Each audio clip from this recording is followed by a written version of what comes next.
wanita yang dikhitan dengan wanita yang tidak dikhitan, kira-kira lebih enakan mana? Assalamualaikum warahmatullahi wabarakatuh. Bismillah walhamdulillah wassalatu wassalamu ala rasulillah Sayyidina wa maulana Muhammadin ibni Abdillah wa ala alihi wa sahbihi wa mawalah wa la hawla wa la quwwata illa billah, amma ba'd.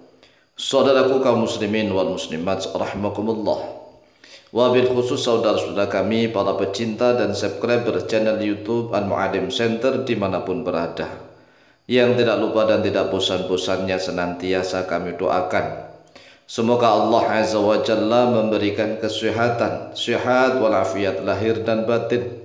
Semoga Allah Jalla Jalaluh memberikan rizki yang melimpah ruah, harta yang barokah, menjadikan anak-anaknya anak-anak yang soleh dan solehah, dzurriyyahnya dzurriyyah yang thayyibah, hidupnya sukses, bahagia dan selamat di dunia dan di akhirat. Amin amin Allahumma amin. Saudaraku kaum muslimin wal muslimat rahimakumullah, dalam rangka menjawab pertanyaan dari beberapa jamaah tentang khitan wanita, karena ternyata banyak sekali di zaman ini bidan-bidan, dokter-dokter yang melarang, bahkan bidan dan dokternya muslim, tetapi melarang khitan wanita, katanya akan mengganggu kesehatan, merusak dan seterusnya. Ini anggapan yang tidak benar. Mengapa? Karena di zaman Rasulullah SAW sudah ada khitan wanita. Di Madinah ada seorang wanita yang khusus mengkhitan, dan ternyata khitan itu tidak dilarang oleh Rasulullah. Bahkan Rasulullah SAW menganjurkan khitan kepada wanita, dan hukumnya tidak wajib, tetapi sekedar sunnah. Oleh sebab itu kalau ditanya lebih enak mana wanita yang dikhitan dengan yang tidak dikhitan, kalau menurut hadisnya Rasulullah SAW jelas lebih enak yang dikhitan. Dan ini menurut pengalaman juga ternyata benar. Wanita yang tidak dikhitan itu liar dan tidak enak. Cempeh, kalau bahasa Jawanya itu cempeh. Cempeh itu apa? Cempeh itu ya tidak manis, tidak ya tidak manis, tidak legi gitu ya. Legi itu apa ya, manis, tidak gurih, pokoknya cempeh, kurang begitu, nyes begitu. Berbeda dengan wanita yang dikhitan, gigitannya itu Masya Allah luar biasa. Inilah perbedaan wanita yang dikhitan dengan yang tidak dikhitan. An Ummi Atiyah al-Ansariyati binti Ka'b radhiyallahu anha, telah diriwayatkan dari Ummu Atiyah al-Ansariyah binti Ka'ab radhiyallahu anha. Ini dasar dalilnya ya, memiliki dasar dalil, bukan ngarang nih. Anna imra'atan kanat takhtinu bil Madinati. Anna imra'atan, bahwa sesungguhnya seorang wanita, kanat ada oleh dia wanita, takhtinu yaitu mengkhitan oleh wanita, bil Madinati di kota Madinah al-Munawwarah. Faqala laha Nabi sallallahu alaihi wasallam. Faqala, lalu bersabda, laha kepada wanita itu, an-Nabi oleh Nabi sallallahu alaihi wasallam, la tunhiki. Jadi Nabi Muhammad sallallahu alaihi wasallam bersabda kepada wanita yang khusus mengkhitan wanita. Jadi wanita itu yang mengkhitan ya wanita lah ya. Wanita dikhitan oleh wanita. Kemudian ada seorang yang tukang khitan ini disabdai oleh Rasulullah, la tunhiki, janganlah menghabiskan oleh engkau. Yang motongnya jangan mendalam-mendalam, sedikit-sedikit saja, la tunhiki. Fa inna dzalika, karena sesungguhnya hal itu, ahdha lil mar'ati. Ahdha ay anfa'u, yaitu lebih manfaat, lil mar'ati bagi perempuan, waladu dan lebih lezat, loh begitu.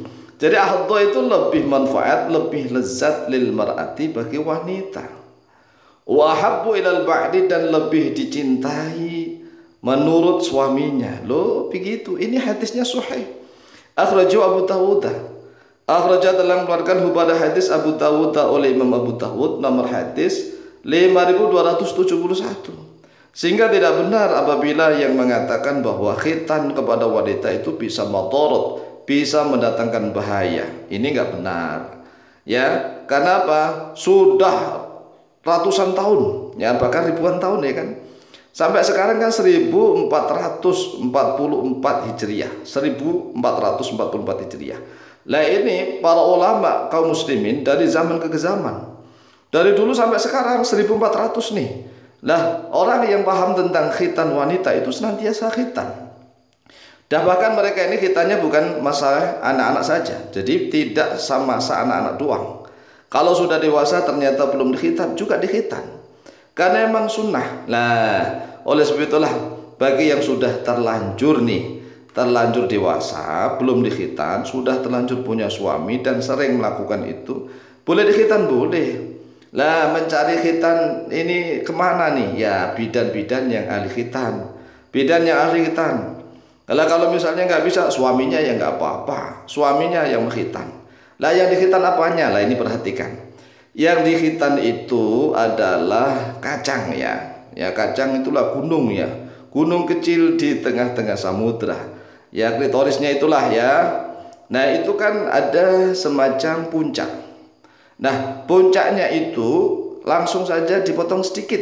Enggak langsung dipotong kayak orang motong tumpeng, bukan begitu. Bukan seperti motong tumpeng, pisau atau silet ya gitu, yang sedikit aja sedikit gitu. Lah nanti kan berdarah, iya kan langsung dikasih obat, ya dikasih obat sedikit doang, nggak usah banyak-banyak, ya sedikit yang puncuknya itu, kalau orang Jawa bilang pentilnya, pentil ujungnya saja, itu yang disilet sedikit ya. Nah itulah sabda Rasulullah, la tunhiki, janganlah menghabiskan oleh engkau. Jangan menghabiskan, makna hadis la tunhiki ay la tubalighi fil qat'i walakin iqta'i juz'an wa abqi aktsaruhu. Jadi putuslah, iqta'i juz'an, putuslah sebagai juz'an saja, bagian saja, wa abqi, dan sisakan aktsaruhu pada yang sebanyaknya. Fa inna dzalika ahdhalil mar'ati, karena sesungguhnya itu lebih manfaat dan lebih nikmat bagi perempuan. Wa habbu ilal ba'li ay indal jima', tatkala melakukan hubungan badan. Wal muradu bil ba'li az-zawju. Jadi yang dipotong sedikit ya. Kalau orang Jawa mengatakan seperti cengger ayam. Tahu cengger ayam? Cengger ayam itu kan ayam itulah, ayam cengger bahasa Indonesianya apa ini? Cengger ayam yang atasnya itu di silet sedikit aja, pentilnya doang ya. Kadang-kadang itu kan ujungnya itu ada pentil gitu, ada pentil, lah itulah yang dipotong. Lah itu kalau dipotong tidak memberikan mudarat, tidak. Lah kalau lebih dari situ, lah ini agak bahaya sedikit. Makanya suaminya juga bisa melakukan khitan kepada istrinya. Lah syukur-syukur kepada yang ahlinya, yaitu kepada bidan yang ahli untuk khitan wanita. Sebenarnya khitan wanita itu hanya menjalankan pisau pisau atau PMS ya, atau silet begitu di atas cenggernya itu doang. Nah itu kalau sudah langsung dikasih obat agar darahnya langsung berhenti. Nah bagaimana kalau terjadi luka? Lah mungkin agak agak dalam dikit, jangan terlalu dalam-dalam. Nah tapi kalau seandainya terlanjur dalam sedikit, ya insya Allah dikasih obat luka yang langsung bisa sembuh seketika. Dan ini lebih bermanfaat ya. Hukumnya sunnah, tidak sampai wajib. Kalau seandainya tidak khitan juga tidak apa-apa, tidak berdosa. Beda dengan laki-laki. Kalau laki-laki hukumnya wajib, fardu. Kalau tidak khitan berdosa.